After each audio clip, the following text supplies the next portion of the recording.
So, so, good morning, everyone.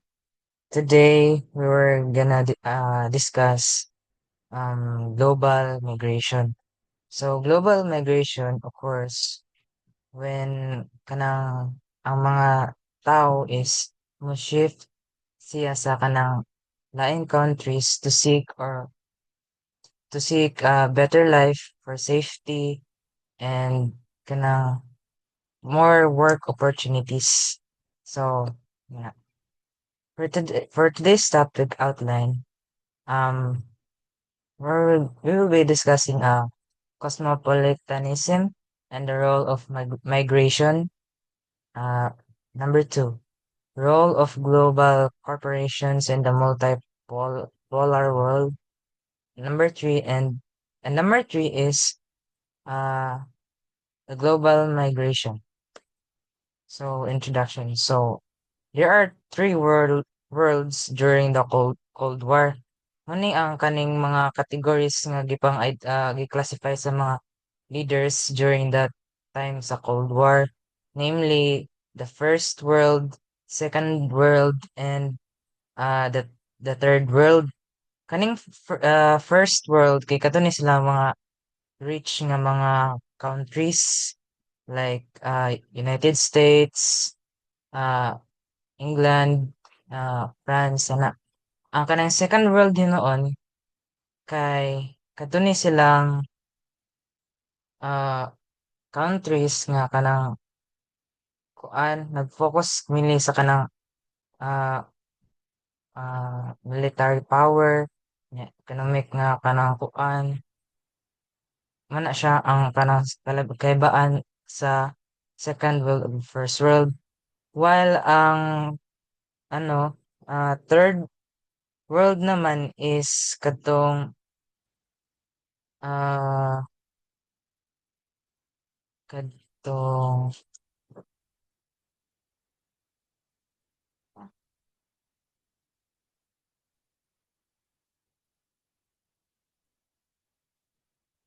sa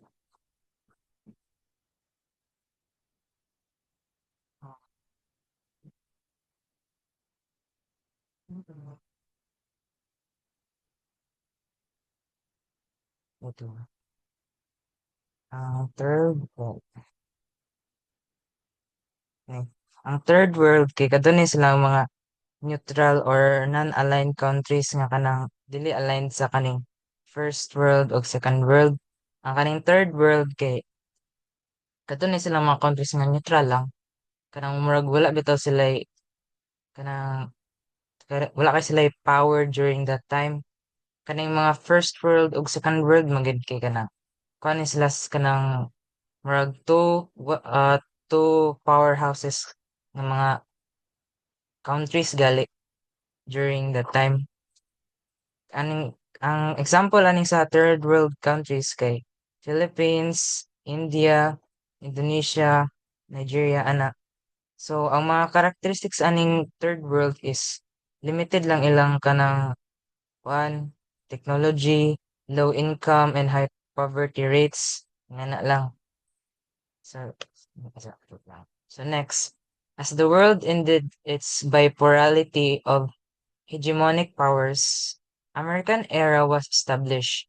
After a decade, American era ended its hegemonic supremacy. So, kaning bipolarity kay kaning meaning aning bipolarity kanang murag duha kay bali kaning hegemonic powers is kaning uh kanang power katong gingon ako ina nga kanang powerhouses gali kaning mo ni siya ang kanang bipolarity of hegemonic powers is katuning mga two countries nga kanang kanang sila ang powerhouses during that time, kung para masabtan na kibali murag sila murag sa ila naka kanang nag nag kanang revolve ang power sa ilang ato nga time. Kadto nga kuan mga kadto nga countries is uh, uh, US and uh, sino? Yun, US and Russia kana. So kani, according to Farid Zakaria, this was known as the post-American world, and it is defined as diffusion of power from state to other actors. Diffusion of power kanang nagka-rise gani ang lain nga mga countries tungod kay kanang as the time goes on na na na diffuse ang kanang or na spread out ang kanang power gali sa kanang kuan other countries so kana. So ang post-American world. In the idea of Huntington, he claimed that Asian civilizations are expanding its economic, political, and military strength. So motong ingon kang ginakibali, nagka-rise ang kanang lain nga kuan mga uh, em, ni empires ay hindi ka na mga kuan or kaning specifically kaning Asian civilizations during that time sa kaning post-American world. This era was the period where states and non-state actors are rising. Kaning states kibali dire ka sabot ra gid na kay countries. Ang kaning non-state actors kay kanang kadunay mga organization nga kanang dili sila state pero important ilahang role sa kanang kuan economic decisions, political decisions mga na. For example ani kay kadtong kuan organization sa kanang kuan international organizations like UN and kanang kadong kadong WHO kadong World Health Organization. So mo na siya an era where the balancing of power is unstable. The three classifications turned into so-called developed and developing states. So kadong, di ba, tulo to kagaina, first first world, second world, and third world. So tungod anang kanang nag-rising nga kanang kuan, mga mga organizations, mga states na nagkakosya og kanang ah, imbalance sa power. So ang nahitaboan na mo ni siya ang kaning mahimo na siyang developed and developing states. So kani developed and developing world in the developed countries are the westerners and those countries that are part of the northwestern hemisphere. So kabalo naman na sa kadong mga countries nga kadong sa westerns mga na. So kani developing countries are the states which has low income rate. The latter are the countries from region of Africa and Asia.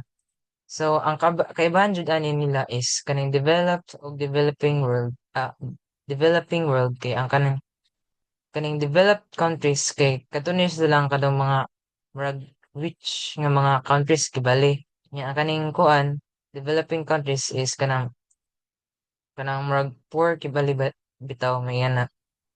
So these classifications emerge because of economic inequalities of states and the societal level of analysis of people who are facing low income salary tried to move from one place to another for promising uh, new life. So mo to kang ingon kagaina para kita sila ganang better opportunities mo na mag-cause nga kanang mag-migrate sila. So, think, okay. Meron to akong para sa akong part.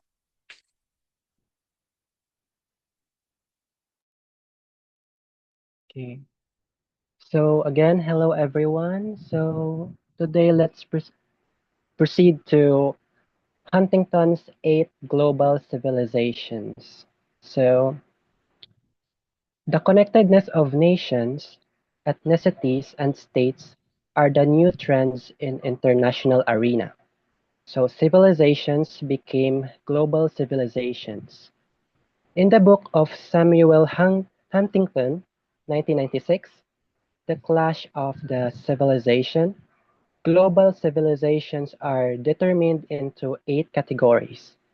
And after the Cold War, United States becoming the sole superpower declined its hegemony. So, this means na ang mga separate na mga countries na mga nations due to globalizations is nagalink na sila which leads to shared cultures. And according to Huntington, he emphasizes that civilizations are grouped based sa katong ilang shared na mga cultures kay 'di ba tungod kay nagka-link na sila tungod sa globalization.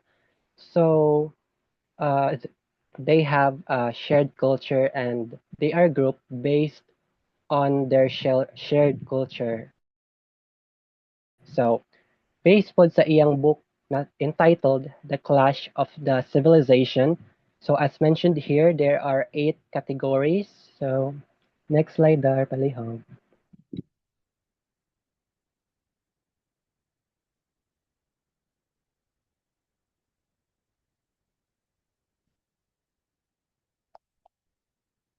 Okay, so these are the 8 global civilizations according to Huntington.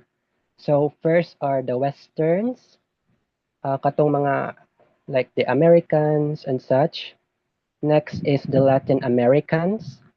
Next is the Islamic civilization, katong mga Muslim. Then the Cynic or the Chinese civilization, the Hindus, Orthodox, the Japanese, and the Africans. So next slide, please.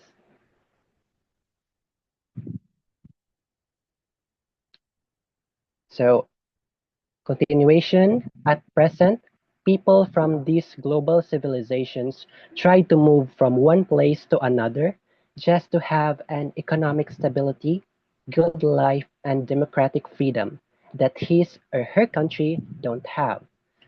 Some globalists suggest that there is a factor of social morality that undermine the movement of people from one place to another. So this means na ay mga tao from one country, then mo migrate sila to another to have a better life, for better security, and better freedom. Pero naay mga certain countries na in doubt or hesitant na modawat ani mga tao gikan sa usa ka country kay they are linked or ang ilang country bitaw is murag linked to some moral issues or like there are issues happening there recently nga murag daw sila mo dawat ani nila kay basing mga terorista ni sila nga mo invade sa country oo ana.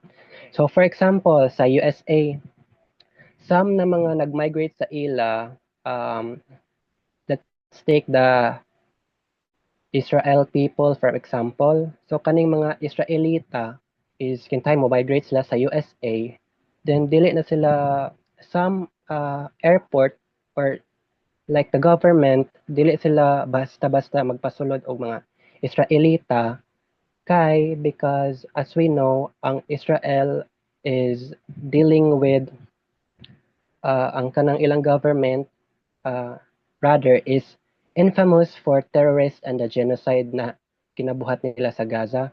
So dili sila basta-basta makasulod or at least kung makasulod man gali sila, dili sila kanang accept bitaw fully kanang murag napay pagdumot because of um what their country did, no? So murag luoy po itong mga inosente lang na mga tao kay murag madamay sila sa problem sa ilang country. Nga gusto raman tana sila og better life. Labi na itong mga refugees gyud na luoy kayo. Okay, next slide please.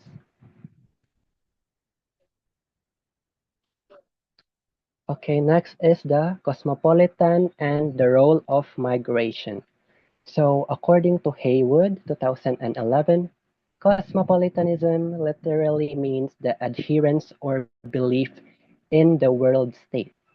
This idea began its journey when globalization came into power in the 1950s.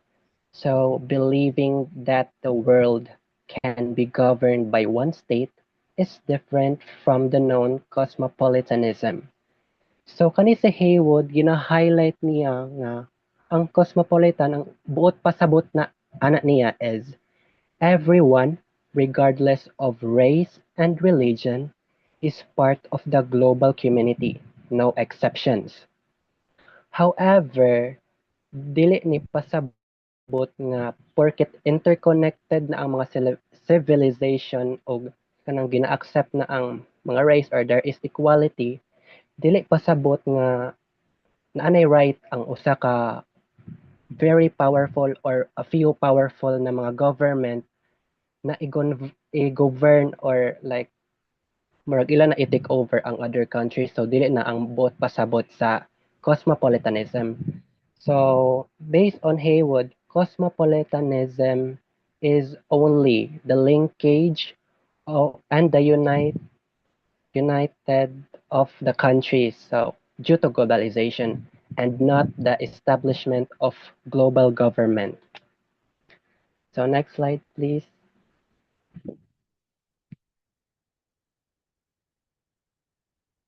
Okay, so according to POG 2008 uh, group, oh, there are three elements of cosmopolitanism. So the first one is individualism. So this means that every person, regardless of country of origin, their race, their religion, must be respected and should be treated equally to other people. So maskin asa pa na siya gikan na individual nga tao, unsa pa na iyang gituohan, unsa pa na iyang skin color or what condition, dapat gina-respect gina nato siya and we must accept him or her fully, without hatred or unsa ba diha.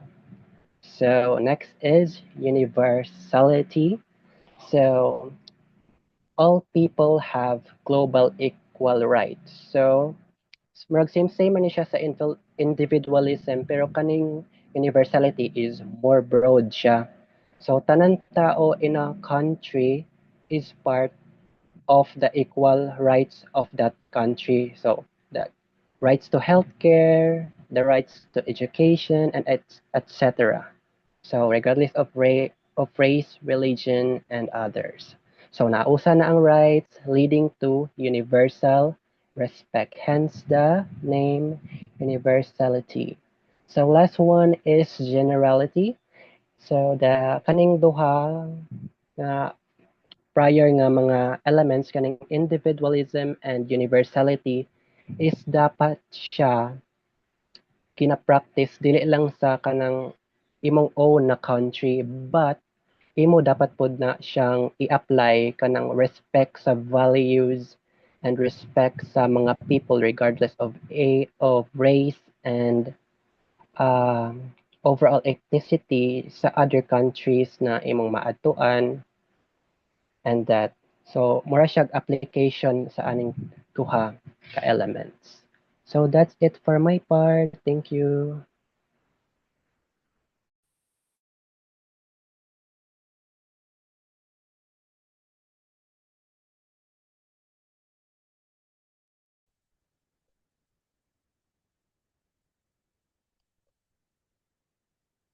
Ikaw na, Piel.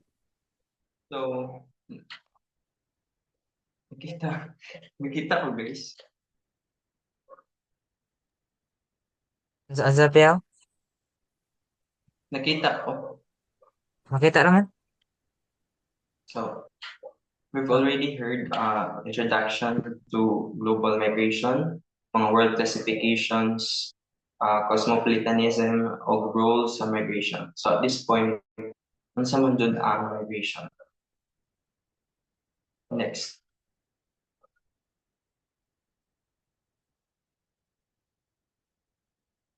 So these are the definitions from different sources.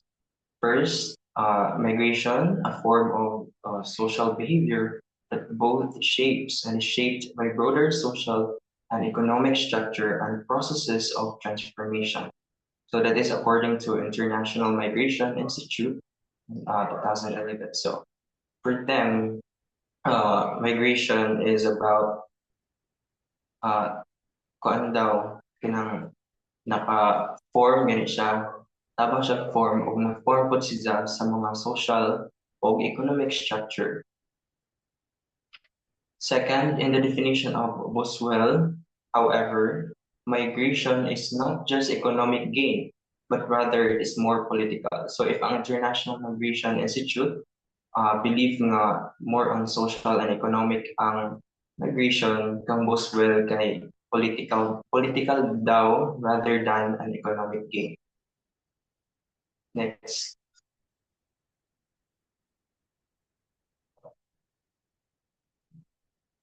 So, why do people migrate? Migrate man jud ang mga tao. So, these are the common factors why people migrate. First, social inequality.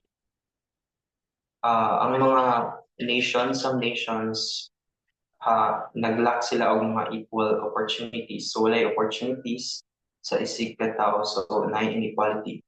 So, that is why some people migrate sila sa other nation. Same as I mentioned na to look for a better opportunities. Second, economic depression.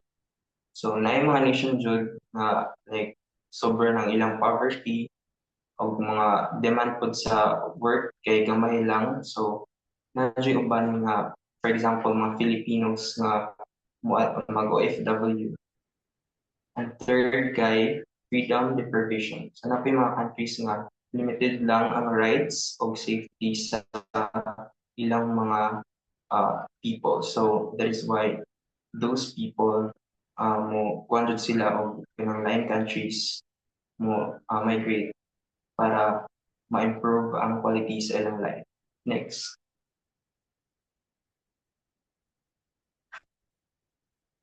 So these oppressions, kini ang social inequality, economic depression, freedom deprivation, mo ni ang mga oppressions nga evident gihapon at present. And since cosmopolitanism adhere to the equality and moral integrity among men, it has role on why people are moving. So nag-play jud role daw ang cosmopolitanism. Next.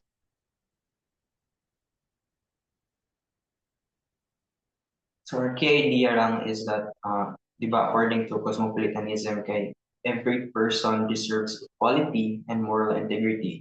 So ang kining migration, it becomes a search for justice and human dignity. Next.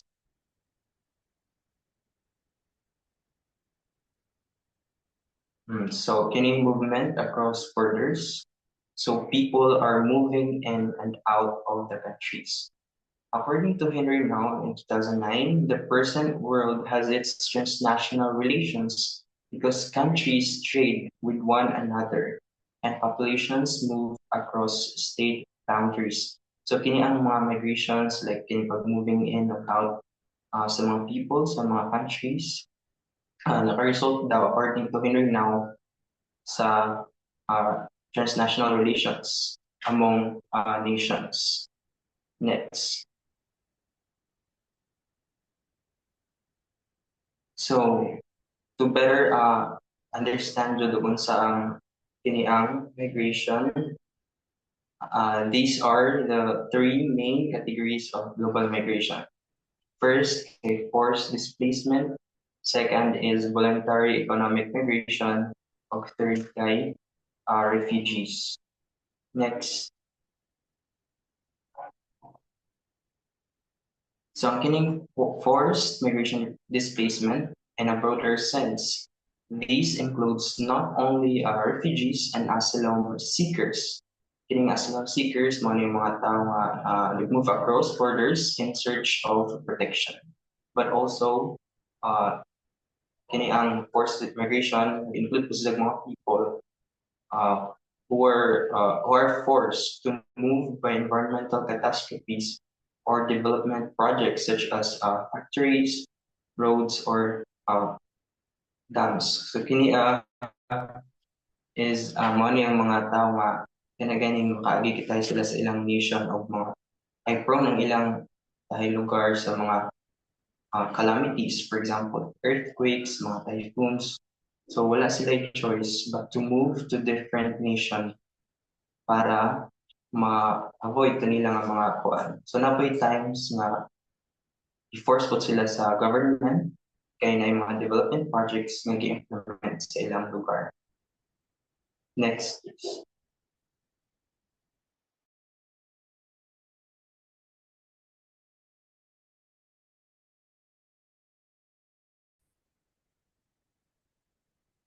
Next there. Voluntary economic migration. So kini uh, a person's choice. Okay. Okay, balik sa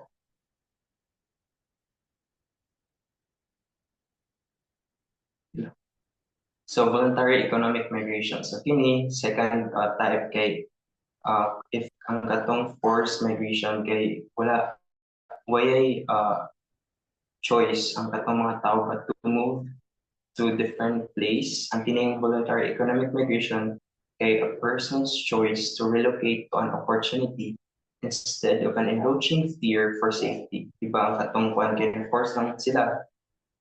Wala sila choice na move out sa line nation para mag-safety sila. So kini ang voluntary economic migration, ila ra ng kaugaling desisyon nga mo migrate sa laing nation for better opportunities. For example, kanang nurse kintahay, Filipino nurse nga mo trabaho sa laing nasod para higher ang salary. So next,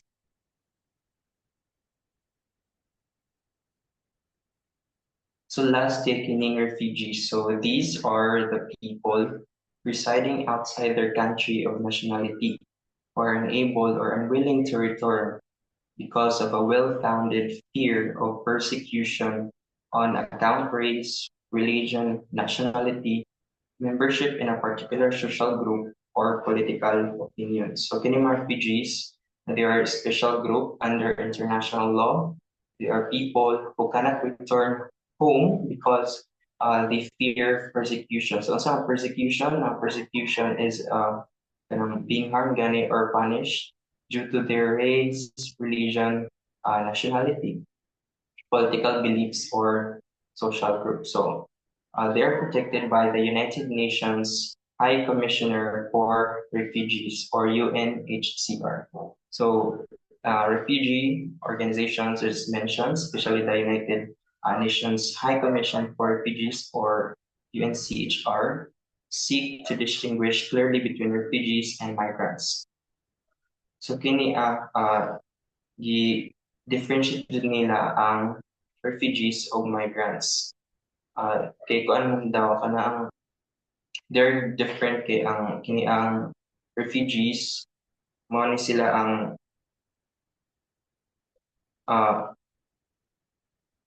lahi sila kay ang refugees is the people forced to leave because of danger or persecution. So mo nang nasa definition.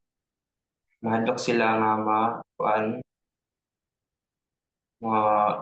harmed or punished kay katong sa mga factors like race, religion, etc.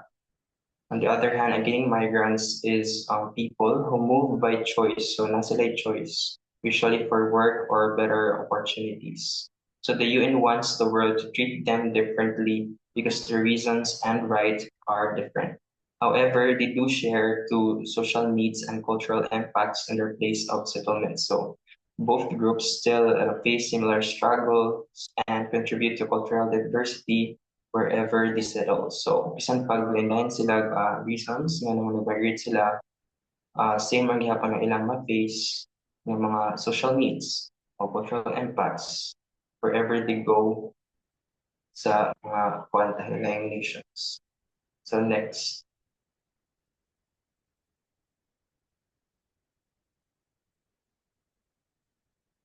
So that's it guys. Thank you very much for listening. Please subscribe.